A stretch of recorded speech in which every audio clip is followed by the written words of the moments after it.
आयुष्यात खूप अडचणी आहेत. आता काय करावे सुचतच नाही. मार्ग तर सापडत नाही. पुढचा टप्पा काय आहे काहीच माहित नाही. पण हीच वेळ असते तुझ्या आयुष्यात काहीतरी चांगला बदल होण्याची. फक्त तू खचून जाऊ नकोस. संधी मिळेल तुलाही, लगेच हिरमसू नकोस. आयुष्य खूप सुंदर आहे. फक्त तू खचून जाऊ नकोस. प्रेम करणारे तुझ्यावर कितीतरी लोक आहेत. तुझ्यासाठी जोडणारे खूप सारे हात आहेत. अरे अशाच आपल्यांसाठी तूही थोडं हसून बघ. आयुष्य खूप सुंदर आहे. फक्त तू खचू नकोस. उठ आणि उघडून डोळे बघ जरा जगाकडे. प्रत्येकाच्या आयुष्यात काहीतरी असतेच थोडे. नाही नाही म्हणून उगाच तू कुडत बसू नकोस. आयुष्य खूप सुंदर आहे. फक्त तू खचून जाऊ नकोस. सामर्थ्य आहे हातात जर स्वप्ने डोळ्यात घेऊन चल. परिस्थितीशी भिडवून छाती दोन हात करत चल. विजय तुझाच असेल तेव्हा मागे वळून बघू नकोस. आयुष्य खूप सुंदर आहे रे. फक्त तू खचून जाऊ नकोस. नामस्मरण केल्याने संकटे येणार नाहीत. पैशाचा ढीग पडेल असं काहीच नाही. परंतु पैशाने जे मिळणार नाही ते समाधान परमेश्वराच्या नामस्मरणाने नक्कीच मिळेल. आपली सगळी धडपड आयुष्यात समाधान मिळवण्यासाठीच आहे. म्हणून कायम परमेश्वराच्या गोड नामाचा जप कर आणि त्या समाधानाने मन तृप्त कर. परिस्थिती सगळ्यांची परीक्षा बघते म्हणून हताश होऊन कधीच जगायचं नसतं. आणि रडत बसलं की दुनिया हसते हे कधीच विसरायचं नसतं. जीवनात त्रास त्यांनाच होतो जे सतत जबाबदारी स्वीकारत असतात. आणि जबाबदारी स्वीकारणारे कधीच हारत नसतात. एकतर ते जिंकतात किंवा त्यातून नवीन काहीतरी शिकतात. म्हणून जबाबदारी घ्यायला शिक. जबाबदारी घेतल्याशिवाय परिस्थिती काय असते याची जाणीव होत नाही. घरच्या काही जबाबदाऱ्या झोप उडवून टाकतात. रात्री जागणारा प्रत्येक माणूस हा प्रियकर नसतो. म्हणून समोरच्याची परिस्थिती नीट समजून घेतल्याशिवाय त्याच्याविषयी मत बनवणे हे चुकीचे आहे. जगायचं कसं हे वाईट परिस्थिती आल्याशिवाय कळतच नाही. म्हणून जीवन जगत असताना चांगल्या दिवसात कधीच माजायचं नाही. परिस्थिती सगळ्यांवर येते. कोण आज आयुष्याशी लढत असेल तर कुणाची अजून वेळ आलेली नसेल तर कुणाची वेळही झालेली असेल. म्हणून गरिबीत लाजू नका आणि श्रीमंतीत माजू नका. मोठा अधिकार, संपत्ती यांचा चिरकाल भरवसा मानू नये. कारण संपत्ती ही सावलीसारखी आहे. कधी असेल तर कधी नसेल याचा काहीच भरवसा नाही. माणूस जन्माला येतानाही एकटाच येतो आणि मरताना सुद्धा एकटाच मरतो. जेव्हा तो अंधारात असतो तेव्हा त्याची सावली देखील त्याची साथ सोडते. आणि अशाच वेळी जेव्हा आयुष्यात सोबत कोण राहत नाही तेव्हा प्रत्येकाला परमेश्वराशिवाय कोणच वाचवू शकत नाही. म्हणून आयुष्यात येणाऱ्या प्रत्येक परिस्थितीत त्या परमेश्वराला कधीच विसरू नका. आयुष्य खूप सुंदर आहे. भरभरून जगता आलं पाहिजे. मरता केव्हाही येतं पण जगता आलं पाहिजे. सुख भोगता केव्हाही येतात पण दुःख पचवता आलं पाहिजे.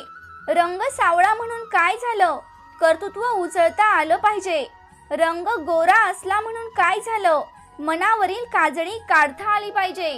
यशानं माणूस उंच जातो पण पाय जमिनीवर ठेवता आलं पाहिजे. मिळालेल्या यशात समाधान मानून आनंदी जीवन जगता आलं पाहिजे. पाप काय कसंही करता येतं पण पुण्य करता आलं पाहिजे. ताट काय कोणीही राहतं पण जरा झुकून वागता आलं पाहिजे. ठेच जीवनात लागतेच, सहन करता आली पाहिजे. मलमपट्टी करून तिला पुन्हा चालता आलं पाहिजे. शहाण्यांचं सोंग घेऊन वेड होता आलं पाहिजे. कशाला बळी न पडता आनंदी जगता आलं पाहिजे. जगण्याच्या लढाईत उणीव कायम भासेल, ती उणीव भरता आली पाहिजे. हास्य आणि अश्रूंचा मिलाप करून फक्त समाधानी राहता आलं पाहिजे. आयुष्य खूप सुंदर आहे. भरभरून जगता आलं पाहिजे. जीवन जगत असताना रोज या 3 गोष्टींचे स्मरण करा. मृत्यू हेच अंतिम सत्य आहे. आपण जाताना फक्त आपल्या सोबत पुण्य आणि आशीर्वाद घेऊन जाणार आहोत. बाकी पद, पैसा, प्रतिष्ठा, गाडी, बंगला हे सर्व इथे सोडून जावं लागणार आहे. म्हणून जे आहे त्यात समाधानी राहा. मृत्यू आल्यावर फक्त आपल्याला एकट्यालाच हे जग सोडून जायचं आहे. आपल्या सोबत घरातील, परिवारातील कोणी सोबत येणार नाही. मृत्यू हा कधी पण येऊ शकतो आणि कोणाला पण येऊ शकतो. लहान असो, तरुण असो, म्हातारा असो, आपण परमनंट म्हणून जन्माला आलो नाहीत. आज जे आहे तेच उद्याची गॅरंटी नाही. स्वतःच्या श्वासांवर सुद्धा आपला विश्वास नाही आणि आपण उगाच भविष्याची चिंता करण्यामध्ये वर्तमान काळ खराब करतो. आयुष्यात फक्त 2च गोष्टींमुळे तुम्ही ओळखले जाता. एक म्हणजे तुमच्याकडे काहीही नसताना तुम्ही दाखवलेला संयम आणि दुसरी म्हणजे तुमच्याकडे सर्व काही असताना तुमच्याकडे असलेली नम्रता. एखाद्याने 22व्या वर्षी ग्रॅज्युएशन पूर्ण केलं आणि पहिला जॉब मिळवण्यासाठी त्याला 5 वर्षे लागली. एखादा 25व्या वर्षी एका मोठ्या उद्योग साम्राज्याचा मालक झाला आणि वयाच्या 50व्या वर्षी वारला. एखादा वयाच्या 50व्या वर्षी मोठ्या उद्योग साम्राज्याचा मालक झाला आणि 95 वर्षे जगला. एखाद्याचं लग्न वयाच्या 20व्या वर्षी झालं, तर एखाद्याचं 40व्या वर्षी झालं, तर एखादा अजून सुद्धा अविवाहित आहे. ओबामा 55व्या वर्षी रिटायर झाला आणि ट्रम्पने 70व्या वर्षी सुरुवात केली. मित्रांनो, या जगात प्रत्येक जण आपापल्या टाइम झोन मध्ये काम करत असतो. काही लोक आपल्या किती पुढे गेलेत असं वाटत राहतं, तर काही लोक आपल्या मागे पडल्यासारखे आपल्याला भासत असतात. पण खरं सांगू का, इथे प्रत्येक जण आपली स्वतःची शर्यत आपल्या स्वतःच्या विशिष्ट टाइम झोन मध्ये धावत असतो. जिथे तुम्ही एकटेच पळताय, पुढे जाण्यांवर जळू नका, मागे पडलेल्यांवर हसू नका. ते त्यांच्या टाइम झोन मध्ये आहेत आणि तुम्ही तुमच्या चिंता सोडा, अहंकार सोडा, रिलॅक्स व्हा. तुम्ही कुणाच्याच पुढे नाही आणि तुम्ही कुणाच्याच मागे नाहीत. जीवन जगत असताना स्पर्धा ही स्वतःशी असली पाहिजे. कारण जिंकलात तर स्वतःचा आत्मविश्वास जिंकाल आणि हरलात तर स्वतःचाच अहंकार हराल. मित्रांनो, जगणं धावपळीचं आहे, धकाधकीचं आहे, कुणीच नाकारणार नाही. पण म्हणून जर आपण आपल्या जगण्यातला सगळा आनंदच गमावून बसलो तर त्या जगण्यालाही काय अर्थ उरेल. आजचा क्षण न जगता उद्या किंवा परवा कदाचित मिळणाऱ्या क्षणांच्या मागे आपण कशासाठी धावत असतो. एकीकडे जीवन क्षणभंगूर आहे हे आपल्याला मान्य असतं, तर दुसरीकडे आपण वर्तमान काळाच्या आनंदात न जगता भविष्य काळात जगण्यासाठी धडपडत असतो. उद्या हे मिळाले की परवा ते करू. पण मित्रांनो, तो उद्याही उजाडत नाही आणि परवा तर येतच नाही आणि आज मात्र चिंतेत, काळजीत निघून गेलेला असतो. मग अशा वेळी तेलही गेलं आणि तूपही गेलं, हाती आलं दुपाटणं यांसारखं होऊन बसतं. मित्रांनो, असं होऊ द्यायचं नसेल तर उद्याचा विचार करताना आजचा सुद्धा विचार करा. एखादी गोष्ट मनापासून करावीशी वाटली तर जरूर करा. आज करू का, आत्ता करू का, उद्या करू का परवा करू, अशा प्रश्नांच्या जंजाळ्यात स्वतःला अडकवून घेण्यापेक्षा ती गोष्ट अनुभवून मोकळे व्हा आणि त्या गोष्टींपासून पुढे जा. आयुष्यात स्वतःचे निर्णय घ्यायला शिका. निर्णय चुकला तरी काहीच हरकत नाही, कारण जेव्हा काहीच हाती लागत नाही तेव्हा मिळतो तो अनुभव असतो. माणूस हा त्याच्याकडून झालेल्या चुकांमधूनच शिकत जातो. या जगात असा कोणच व्यक्ती नाही की तो जन्माला येतानाच आईच्या पोटात शिकून येतो. सगळ्यांनाच परमेश्वराने बुद्धी दिलेली आहे. कोणी त्या बुद्धीचा चांगल्यासाठी वापर करतो तर कोणी वाईट गोष्टींसाठी वापर करतो. म्हणून परमेश्वराने आपल्याला दिलेल्या बुद्धीचा वापर आपण चांगला करणे हाच आपल्या जगण्याचा उद्देश असला पाहिजे. भक्तांनो, आजच्या दुनियेमध्ये किंमत माणसाला नाही तर पैशाला आहे. किंमत ही बाह्य सौंदर्याला आहे तर मनाच्या सौंदर्याला नाही. किंमत ही चांगल्या किमतीच्या कपड्याला आहे तर साधेपणाला नाही. किंमत ही देखावा करणाऱ्या माणसांना आहे, साधेपणाने जगणाऱ्या माणसांना नाही. किंमत ही खोटेपणाला आहे आणि खरेपणाची किंमत आजच्या युगात शून्यच आहे. किंमत फक्त चमकत्या हिऱ्याला आहे, दगडातून कोरलेल्या किमती गोष्टींना नाही. मित्रांनो, किंमत फक्त किमती दिसणाऱ्यालाच आहे, मुळात किमती असणाऱ्याला नाही.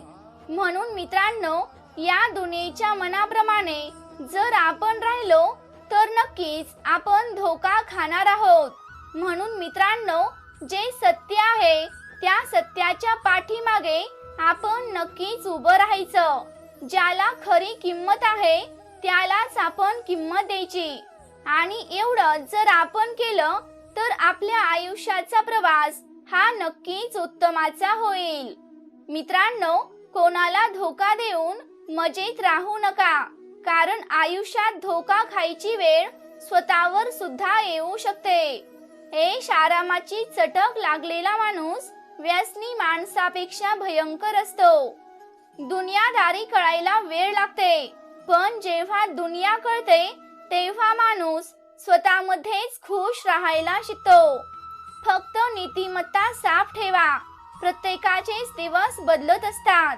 माणूस रुसतो तिथेच जिथे त्याचं सर्वात जास्त प्रेम असतं, आणि माणूस फसतो तिथेच जिथे त्याला स्वतःपेक्षा जास्त विश्वास असतो.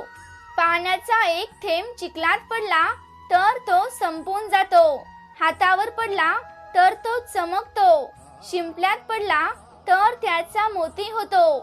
थेंब तोच असतो, पण फरक फक्त सोबतीचा असतो. म्हणून सोबत कोणाची आहे याला फार महत्त्व असतं. म्हणतात ना, ढवळ्या शेजारी पवळा बांधला, वाण नाही पण गुण लागला. मित्रांनो, सहवासाचा आनंद हा पैशात मांडता येत नाही. जे पक्षी बुजगावण्याला घाबरत असतात त्यांना दगड मारायची गरज नसते. स्वतःला कमकुवत समजणं हे सर्वात मोठं पाप आहे. नात्यांचा आदर करायचा असतो तर नात्यांचा वापर करायचा नसतो. ते नातं कधीच तुटू शकत नाही. ज्यात एक रुसण्यात परफेक्ट असतो आणि दुसरा मनवण्यात एक्सपर्ट असतो. भक्तांनो, जर समोरचा समजून घेणारच नसेल तर आपलं सांगणं आणि त्याचं ऐकणं हे दोन्हीही व्यर्थ असतं. वाघ पाळा, सिंह पाळा किंवा विषारी साप पाळा, परंतु काही लोक सुधारतील हा गैरसमज मात्र कधीच पाळू नका. स्वतःशी एकनिष्ठ रहा, सगळी कामं होतील. कारण देवाच्या दरबारात सुद्धा निष्ठेला आणि कष्टालाच किंमत असते. एखाद्या व्यक्तीला आपण कितीही जवळून ओळखत असलो तरीही सध्या त्याच्या मनात काय चाललंय हे कधीच ओळखू शकत नाही. साम्राज्य उभं राहतात आणि कोसळतात देखील, पण दीर्घकाळासाठी टिकतात ती केवळ तत्वे आणि एखाद्या व्यक्तीचा आदर्श. जर काळजाचं प्रेम असेल तर ते नेहमी काळजीतून व्यक्त होत असतं. त्यासाठी कुठल्याच दिवसाची वाट कुणालाच पाहावी लागत नाही. देव ज्या लोकांना धनदौलत कमी देतो त्या लोकांना मन मात्र खूप मोठं देतो. ज्या नात्यांचं गणित योग्य पद्धतीने जुळवता येतं त्याच्या आयुष्यात आनंदाची आणि सुखाची बेरीज कधी चुकत नसते. आणि जो फक्त पैशांचं गणित जुळवण्याला प्राधान्य देतो त्याच्या आयुष्यातून आनंद आणि सुख कितीही पैसा असला तरी कायम वजा होत जातं. नेहमी लक्षात ठेवा, संकटाचा काळ हा ठरलेला असतो. तो कधीच कोणाकडे मुक्कामाला येत नाही. उजेडात नवीन माणसं आली की अंधारात साथ देणाऱ्यांचा विसर पडत असतो. विश्वास सगळ्यांवर ठेवा, पण सावधपणे ठेवा, कारण कधी कधी स्वतःचे दात पण जीभ चावत असतात. नाती खूप असतात पण कोणीच कोणाचं नसतं.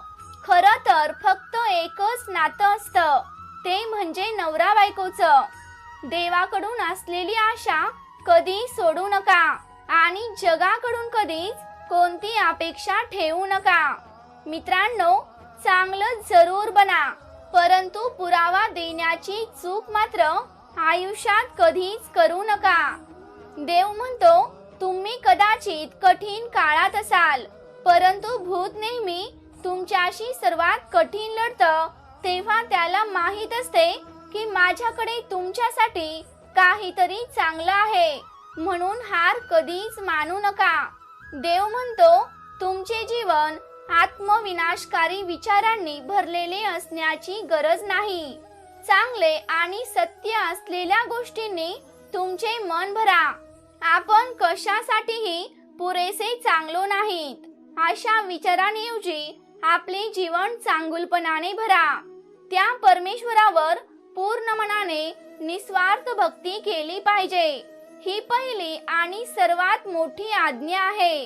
तो परमेश्वर सर्व काही ठीक करणार आहे. मित्रांनो, घडून गेलेल्या गोष्टीचे दुःख करून आपण आपल्यालाच त्रास देतो. गेलेल्या गोष्टीकडे बघत बसण्यापेक्षा पुढील मार्ग बघा. कदाचित याच कारणामुळे त्या परमेश्वराने आपल्याला डोळे मागे न देता ते पुढे दिले आहेत. म्हणजेच पाठीमागे भूतकाळामध्ये ज्या काही गोष्टी घडून गेल्या आहेत त्या गोष्टींचा विचार करत बसू नका. आपला भविष्यकाळ बघा आणि त्या भविष्याचा विचार करून वर्तमान काळावर फोकस करा. जर तुमचा वर्तमान काळ चांगला असेल तर भविष्यकाळ हा नक्कीच चांगला असणार आहे, यात काही शंका नाही. कोणाकडून इतक्या पण अपेक्षा ठेवू नये की दरवेळेस आपल्याला आपलाच अपमान झाल्यासारखा वाटेल. समर्थ म्हणतात, तू फक्त प्रामाणिक प्रयत्न करत राहा. तुला साथ द्यायला मी तयार आहे. तू तुझे प्रयत्न चालू ठेव. संयम हा खूप कडवट असतो, पण त्याचं फळ मात्र खूप गोड असतं. समर्थांवर विश्वास ठेवा. कधी कधी ते सुद्धा मिळतं ज्याची आपण अपेक्षा पण केलेली नसते. समर्थ म्हणतात, प्रसंग तुझी परीक्षा घेत जातील, पण तू त्या प्रसंगांना घाबरू नकोस. त्या प्रसंगांना तू धैर्याने तोंड दे. मी तुझ्या सोबत आहे. मी तुझ्या जवळच तुझ्या अंतःकरणात आहे. मी कसा आहे याचा विचार तू करू नकोस. तू फक्त तन्मयतेने नामस्मरण कर. तुझे प्रयत्न कर आणि बाकी सर्व चिंता, बाकी तुझे सर्व टेन्शन माझ्यावर सोपवून दे. समर्थ म्हणतात, कधीच कोणत्याच गोष्टीचा गर्व करू नका, कारण वेळ प्रत्येकाची येते. स्वतःची तुलना इतरांबरोबर करू नका. तसे केल्यास तुम्ही स्वतःचाच अपमान करत आहात. समोर अंधार असला तरी त्याच्या पलीकडे प्रकाश आहे, हे कधीच विसरू नका. भक्तांनो, दुःख हाच खरा गुरु आहे.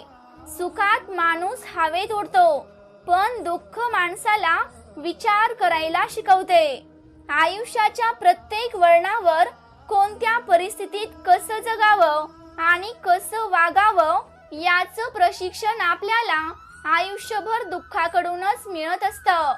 त्यामुळे जरी आपल्यावर दुःखाचा प्रसंग ओढवला असेल तरी वाईट वाटून घेऊ नका, कारण जे होतं ते चांगल्यासाठीच होतं. आपल्या आयुष्यात घडणाऱ्या प्रत्येक गोष्टीच्या पाठीमागे काही ना काहीतरी चांगलं कारण असतं आणि जे काही होतं ते त्या परमेश्वराच्या मर्जीने होतं. आपल्याला जे काही भेटतं हे आपल्या चांगल्या कर्माचं फळ असतं आणि आपल्याला जे काही भेटत नाही ते आपल्या नशिबातच नसतं किंवा त्यासाठी आपण प्रयत्न केलेले नसतात. आपण कुठेतरी कमी पडतो, कोणत्या तरी गोष्टीसाठी आपण कमी पडतो, म्हणूनच तिथपर्यंत पोहोचायला आपल्याला वेळ होतो किंवा आपल्याला पाहिजे ती गोष्ट आपल्याला भेटत नसते. तर आपली चूक कुठे होते आणि कशामुळे होते, कशासाठी होते हे आपण शोधलं पाहिजे आणि ती गोष्ट मिळवण्यासाठी आपण प्रामाणिकपणाने प्रयत्न केले पाहिजेत, कारण परमेश्वराला सुद्धा फक्त आपण प्रामाणिकपणाने केलेले कर्म आवडतात. कुणाचं हिसकावून घेतलेलं, लबाडी करून मिळवलेलं किंवा चोरी करून मिळवलेलं आयुष्यात आपल्याला आयत्या मिळालेल्या गोष्टी कधीच टिकत नाहीत. पण जे आपल्या कष्टाचं, जे आपल्या प्रामाणिकपणाचं काम असतं त्याचं फळ मात्र आपल्याला खूप आनंद देऊन जातं आणि ते आपल्यासाठी कायम टिकणारं असतं. म्हणतात ना, कष्टाचं फळ नेहमी सुख देणारं असतं. ते फळ भेटायला जरा उशीर होईल, त्यासाठी संयम ठेवा, धीर धरा. पण एखाद्या गोष्टीसाठी प्रयत्न करत असताना जरी अपयश आले तर तिथून कधीच माघार घेऊ नका. आणि यशाच्या वाटेने चालत असताना एक गोष्ट लक्षात ठेवा, दुसऱ्यांपेक्षा स्वतःवर जास्त विश्वास ठेवा. लोक तुम्हाला कसं बघतात ते महत्वाचं नाही, तर तुम्ही स्वतःला कसं बघता हे महत्वाचं आहे. फक्त एकदा यशस्वी व्हा आणि मग बघा, तुम्हाला नावं ठेवणारी लोक सुद्धा तुमच्याशी बोलायला लागतात. म्हणून मित्रांनो, कितीही अपयश आलं तरी हार मानायची नाही, कारण कुणीही एका प्रयत्नात यशस्वी होत नाही. प्रत्येक माणसाला त्याच्या यशापर्यंत पोहोचण्यात ठोकर लागतच असते. फक्त आपण आपल्या मनात नेहमी सकारात्मक दृष्टिकोन ठेवला पाहिजे, चांगले विचार ठेवले पाहिजेत. मित्रांनो, दुसऱ्यासाठी काम करण्यापेक्षा स्वतःचं साम्राज्य निर्माण करणे केव्हाही चांगलेच असते. खूप माणसांची स्वप्ने या एका विचारामुळेच अपूर्ण राहतात आणि तो विचार म्हणजेच लोक मला काय म्हणतील, मी जर हे काम केले तर लोक मला चांगलं म्हणतील का किंवा काय म्हणतील. या लोकांच्या विचारांमुळेच आपण आपल्या आयुष्यात पुढे जाण्यापासून रोखलो जातो. म्हणून मित्रांनो, एक महत्वाची गोष्ट आहे आणि त्या गोष्टीलाच आयुष्यात सर्वात आधी प्राधान्य द्या.